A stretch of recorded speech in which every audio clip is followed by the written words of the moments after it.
शुभूच्या मागं मागं करायलीस? त्या शुभूचं तुझ्यावर प्रेम नाही हे मान्य कर. नाही मान्य करणार मी.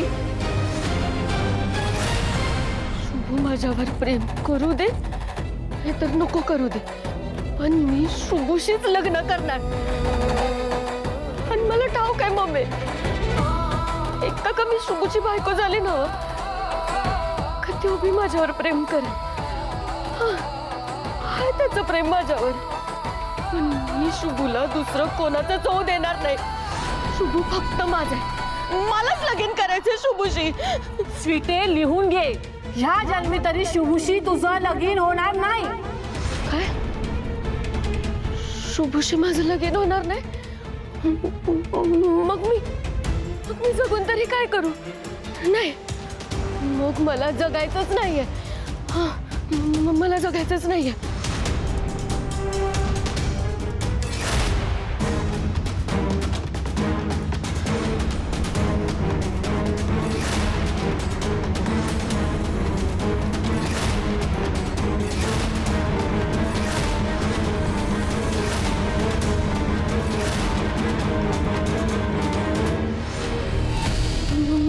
शुभूशीच लगीन करायचं. मम्मी सोड, मम्मी मला नाही जगायचं. मम्मी सोड, मम्मी.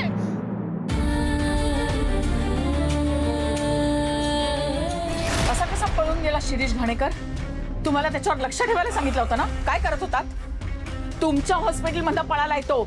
जर का तो लवकरात लवकर सापडला नाही ना तर तुमच्या हॉस्पिटलची काय वाट लावून टाकीन ते बघा. कसा काय एवढा हलगर्जीपणा करू शकता तुम्ही? तुमचे सिक्युरिटी गार्ड्स आणि ते वॉर्ड बॉयज वगैरे काय झोपले होते का? एका क्रिटिकल कंडिशन मधला पेशंट हॉस्पिटलमधनं गायब होतो आणि काही सिरियसनेस आहे की नाही तुम्हाला? सॉरी मॅडम, चुकलं आमचं. अरे काय सॉरी? चुकलं काय? तुमच्या सॉरी म्हणण्याने काय शिरीष घाणेकर परत येणार आहे का? त्याला शोधावंच लागेल आणि ते पण लवकर. कमाल करता तुम्ही. आणि तू, मी तुला शिरीष घाणेकरचा फोटो दिला होता ना, मग तो हातातून कसा निसटून गेला? मॉम, आपण या विषयावर घरी जाऊन बोलूयात. त्यांनी काय होणार आहे? कधीतरी कामाचं महत्व समजून घेत जा. बघावं तेव्हा आपल्या कुठल्या तरी फालतू गोष्टींमध्ये वेळ घालवत बसलेला असतोस. मॉम, तू या सगळ्यांसमोर माझ्यावर कशाला चिडतीयस? आणि तुझ्या चुकांचं खापर माझ्यावर फोडू नकोस. ती श्रावणी तुझ्या मागावर आली. आणि ऐक ना, तू जर खबरदारी घेतली असतीस ना तर आज श्रावणी त्या शिरीष घाणेकर पर्यंत पोहोचलीच नसती. म्हणजे ही चूक माझी आहे? ऑफकोर्स मॉम, तुझी चूक नाहीये तर कोणाची चूक आहे? त्या रात्री पण तुझे इयरिंग सापडले श्रावणीला आणि त्यामुळे तुझा संशय आला तिला. आणि मग म्हणूनच ती आज या हॉस्पिटलमध्ये आली असणार. तिला वाटलं असणार की तू जर इकडे आलीयस तर नक्कीच काहीतरी गडबड आहे. मॅडी, तू या सगळ्यांसमोर मला दोष देतोयस? तू काय वेगळं करतेस मॉम? तू जरा गप्प बसा. उगाच आरडाओरडा करू नकोस. आता जे काही झाले ते आधी निस्तरू देत मला. विचार करू दे जरा. मला शिकवतोय डॉक्टर. तो शुभू आणि ती श्रावणी शिरीष घाणेकरला घेऊन गेलेत ना? खरं सांगा. नाही मॅम, रेकॉर्ड प्रमाणे तरी तसं काही दिसत नाहीये. आम्ही CCTV फुटेज चेक करतोय, पण अद्याप काही ठोस हाती लागलेलं नाहीये. मॉम, मला तर दुसरीच भीती वाटते. जर का शिरीष घाणेकर त्या श्रावणीच्या हाती लागला असेल तर, आणि समजा तिने जर मामाला सगळं खरं सांगितलं तर काय? तर मॉम तू अडकशील आणि मामा तुला सोडणार नाही. तुझी अक्कल अजूनही गुडघ्यातच आहे. अलकनंदा एवढी दूधखुळी नाहीये की ती कोणाच्याही हाती लागेल. मी गेली अनेक वर्ष त्या शिरीष घाणेकरला इथे बंदिस्त करून ठेवलंय. त्याला दिलेली औषधं, इंजेक्शनचे हाय डोस. तुला काय वाटतं त्याची स्मरणशक्ती जागी असेल? त्याला काही आठवत असेल? शुद्धीतही नसेल तो. अगं पण त्याला जर सगळं, तो कुठेही गेला, कोणाच्याही हाती लागला तरी सुद्धा तो काहीही बोलू शकणार नाही, कारण त्याला काही आठवणारच नाही. या सगळ्या औषधांमुळे त्याच्या मेंदूवर झालाय परिणाम. त्याला स्वतःचं नाव आठवणार नाही. तिथे सत्य काय सांगणार तो? अगं पण मॉम, त्या मेडिसिनचा असर कमी होऊन त्याला काही आठवू शकलं तर? आपण या सगळ्यात रिस्क घेतोय असं वाटत नाही का तुला? तू तोंड उघडतोस ना ते अशुभ बोलण्यासाठीच. कधीतरी चांगलं बोलत जा मॅडी. मला वेगळीच भीती वाटते. हा शिरीष घाणेकर जर श्रावणीच्या हाती लागला तर खेळात ती बाजी मारणार आणि पूर्ण तिचीच जीत होईल. मला ते कधीच परवडणार नाही. का? तो माणूस तर तसाही आपल्या उपयोगाचा नाहीच आहे ना. उपयोगाचा नाहीये तो, पण एक रहस्य असं आहे की जे फक्त आणि फक्त शिरीष घाणेकरला माहितीये. श्रावणीची आई कुठे आहे हे फक्त शिरीष घाणेकरलाच माहितीये. काय? म्हणजे श्रावणीची आई अजून जिवंत आहे? जिवंत आहे की नाही हेच मुळी कोणाला माहित नाहीये. आणि हे गुपित फक्त शिरीष घाणेकरला माहितीये, त्यामुळे तो आपल्या ताब्यात असणं फार गरजेचं आहे. त्याला शोधावंच लागेल मॅडी. डॉक्टर, मला सीसीटीव्ही फुटेज बघायचं आहे. ठीक आहे ना, चला. हे अजून कसं आलं नाहीत? एवढा का वेळ लागायला ह्यासनी? एवढा वेळ लागायला नको होता. काय झालं असेल?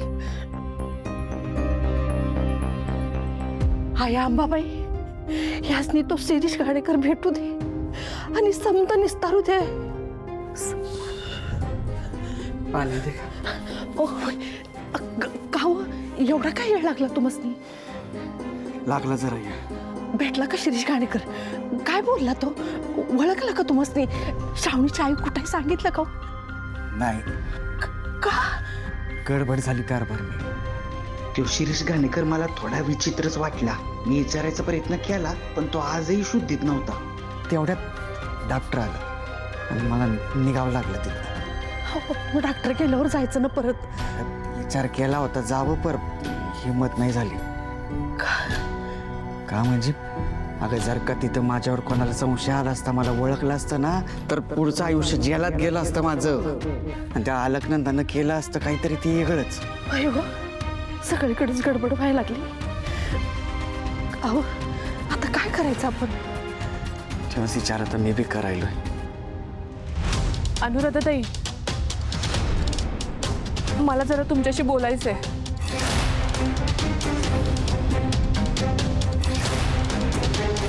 स्वीटीची आई अशा अचानक आला असा? काय महत्वाचं काम काढलंय का? वय जरा बोलायचं होतं तुमच्याशी. नाही म्हणजे आज स्वीटी चुकीचंच वागली. पाहुण्यांमोरं तुम्हाला सासू म्हणाली. ती सध्या अशी विचित्रच वागायला लागली. मी समजावून सांगते पण ती ऐकायलाच तयार नाही. अनुराधाताई, किती बी झालं तर मी तिची आई आहे ना. चुकीला चूक म्हणते मी, पण तिच्या मनाचा बी विचार करायला हवा ना. मीनाक्षीताई, नक्की काय म्हणायचंय हो तुम्हाला? अहो काय सांगू तुम्हाला, स्वीटीने हट्टच धरलंय शुभूशी लग्न करायचं म्हणून. अहो एवढंच नाही तर तिने त्याच्या नावाचं मंगळसूत्र बी घातलंय. आणि मी अडवायचा प्रयत्न केला तर तिने हाताची नस कापून जीव द्यायचा प्रयत्न केला. काय? अरे देवा, काय पोरगी आहे, असं करतात वे? नाही, स्वीटीचा हट्ट वाढलाय बरं का. हो ना, म्हणूनच मी विचार केला की कळतंय मला. पर कसं आहे ना, स्वीटी हिथं येते, मला मामांजी म्हणते, हिला आत्या म्हणते. पर तुम्हासनी तर माहिती आहे ना का, शुभू आणि स्वीटीमध्ये काही बी चांगलं नाही हो. छोट्या छोट्या गोष्टीवरनं लई भांडणं करतात ते. होय ना हो, पोरगी लय प्रेमळ आहे. पण मीनाक्षीताई, त्या दोघांचं सूत तरी जुळलं पाहिजे का नाही सांगा की? अहो, एवढ्याशा गोष्टीवरनं मोठी लाट भांडणं होतात त्यांच्यात. मला तर ना काय करावं ते कळतच नाही. अहो, त्यांना समजवण्यातच आमचा जीव खालीवर होतो या. मला बी काही कळना. स्वीटी हट्टी आहे पण वाईट नाही हो. ती कधी कधी रागाच्या भरात काय बी बोलते, पण मनाने लई चांगली आहे.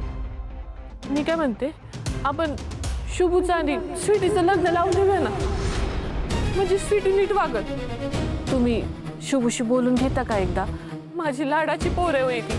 हवं तर हे घर बी तुमच्या नावावर करते मी. तिच्या सुखा पुढं मला काय बी नको. नाही अहो, त्याची काही गरज नाही आहे. आम्ही बोलतो हवं तर शुभूशी. पर कसं आहे ना की शेवटी निर्णय त्याचा असेल, कारण त्याच्या मनाविरुद्ध आम्ही काही नाही करू शकत.